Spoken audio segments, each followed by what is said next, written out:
Nagtatanong-tanong ka pa kung sinong crush ko. Ikaw nga ni, ang crush ko.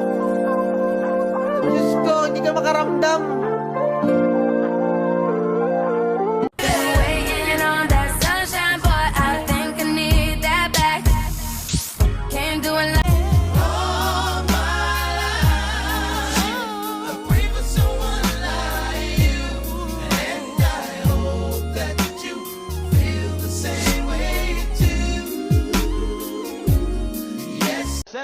Shots, no 38. Hey, I got a Glock in my Rari. 17 shots, no 38. She fine. Wonder when she'll be mine. She walk past, I press rewind to see that ass one more time. Nakalagay, people you may know. Anong people you may know?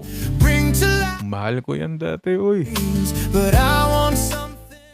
Hindi na lang talaga pwedeng kausapin. I want you to burn, burn for me, baby. Light a candle in my night. Oh, burn.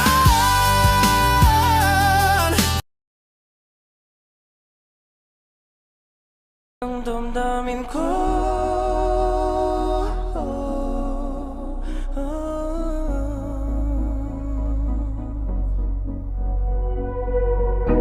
Hindi mo ba ako lilisanin? Hindi pa ba sapat pagpapahirap sa'kin? Hindi na ba mamaya pa? Hindi na ba mamaya pa?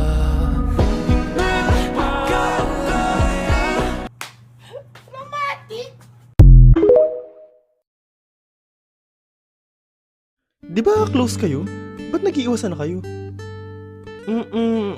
Nagkagustuhan na siguro kayo na. O baka isa lang yung nagkagusto, tapos yung isa ayaw, kaya nagkakailangan na. Alam ko na yan. Na!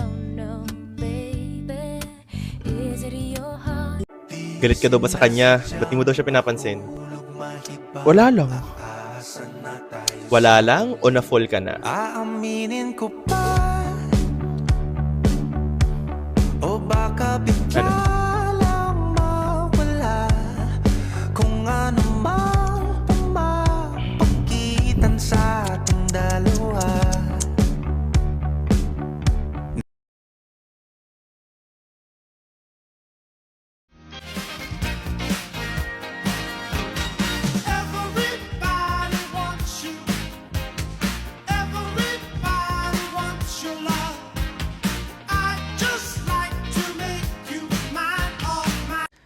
Update everyone, tama nga, bagsak ako sa exam na yun.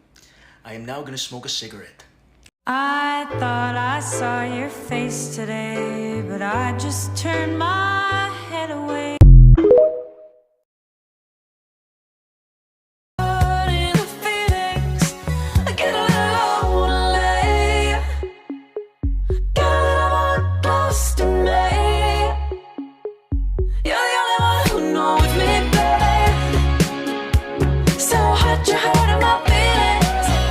Hello guys, update lang. Ang dami ko nga palang niluto na ulam. Ito guys, papakita ko sa inyo.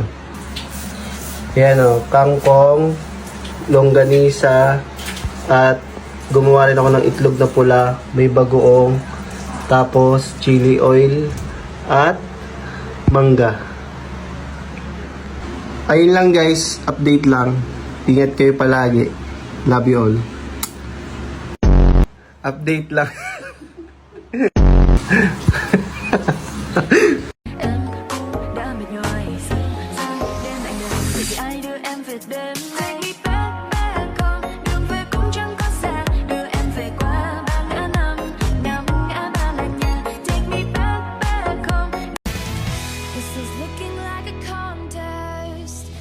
Who can act like they can't last, but I liked it better when you were on my side.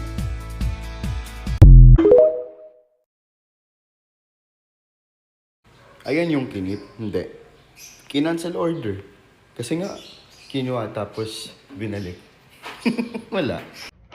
After so long, I finally got my hands on one of these. This is Eng Beaten's twist and take on the viral Dubai Chewy cookie.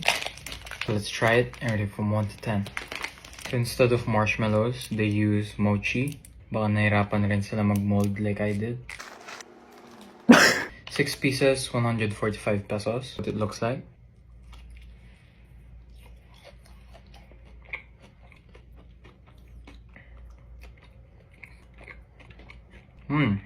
That's amazing. Mochi is really bouncy and pillowy. You don't get a lot of filling, but you could really taste the pistachio. The cocoa powder adds that chocolate and bitterness. Meanwhile, the filling gives off that nutty and sweetness.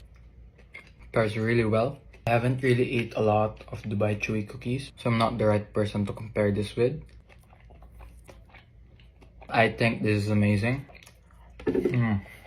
Could finish all of this. I'm giving this a 9.4 out of 10. Now I know why it's so hard to get this. Sino ang animal nga kinahanglan mo kung madula ka diri sa Iloilo? Turtle eh. Ngaw.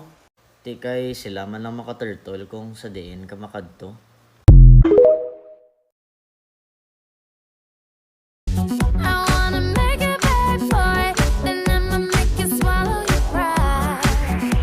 Oh, want you to make me feel like I'm the only girl in the world. Natuturete sa'yo, hindi alam kung bakit ba ako nabighani sa iyo. Hindi alam kung bakit ba ganito kahit na alam ko. I'm in Greenfield District trying what they got. At first, they didn't let me video, so I had to go to your office. That's crazy.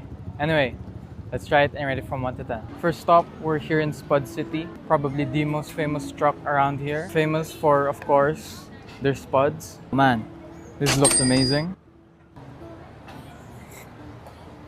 Okay, the potatoes aren't really that mushy. There's kidney beans, there's meat, there's tomatoes. This is really good. Plus there's fried shallots, which adds extra savoriness. I'm loving this. This is a good start. I'm rating this a 9 out of 10. Next, we're in Half a Day. Translates to welcome in Hawaii. We got their steak bowl. They do not come with the sauce. I have to buy it separately for 25 pesos. For a food truck, they did really well. It's not even that chewy. It's charred really well. Looks like green mush. It's too much wine, or they did not reduce the wine properly. The sauce may have made this worse. An 8.1 out of 10. We have to cleanse our palate. Fruit shake. Can't go wrong with fruit. It's a 10 out of 10. Next, we're trying spring rolls from Pho 7 Days. This one's the mixed set, half fresh and half fried spring rolls. It's really chewy because of the rice paper. It's very herbaceous. Portion of the shrimp is a little stingy, but I'll let that slide. They didn't really wrap it well. Yeah, there are some parts na the rice paper is too chewy. I don't know, it's just alright. Fried, they're fried.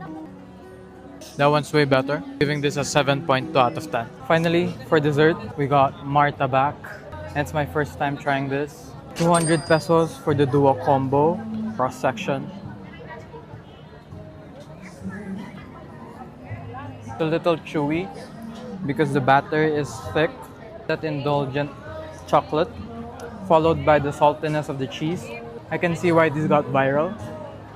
But honestly, this tastes like pancakes with chocolate and star margarine. It's nothing crazy, so I'm giving this a 7.5 out of 10. Overall, I think the Food Truck Fest is worth the visit. I would definitely come back. Alright, bye guys. Nobody's heard from me for months. I'm doing better than I ever was. Bakit ako magsaselos? Marunong ba yan magalit sa'yo in Ilonggo konyo? Where ka nagalin? Super dugay na ko balaga wait sa imo. What if something happened sa imo? Bisan updates ng tani kung ano imo nga ETA, wala gid. Nag-waste lang ko disang time ya. Kung kaya ikaw ang aking inibig, yan ay kusang nadama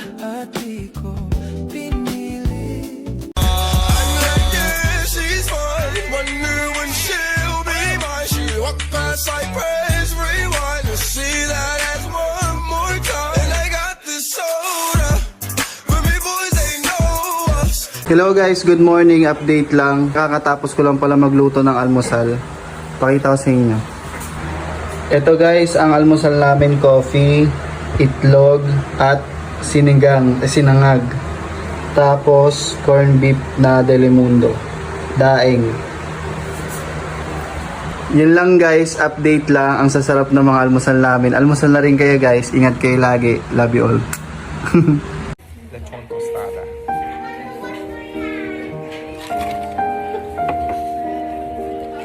Hey mga igala, it's Cafe Katunga and mao ni ang mga ganap no sa panahong sirado ang Cafe Katunga for more than a week now.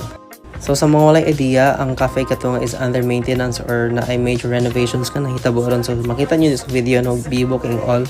Kaya natin expansion na nahitabo sa luyo sa kapihanan sa taas. So while busy pag-expand sa Cafe Katunga kami po guys, kaya ato po Davao para mangitag machine or grinder para sa mga beans kay need jud may backup kay just in case nga you know we need one at least ba na anay extra. Well, of course, among first stop jud always kay ang tanom. So sa Lorega ni siya na part. So nakita may mga tanom guys. So nag-stop na lang may kay para sa Cafe Katunga. And then second stop si kaning Cafe Boss. So boundary ni siya sa Davao and sa Lorega. I mean in between basta kana. So amo siyang gitry. And yes, nabot na jud mi sa mga destination kining mga machine.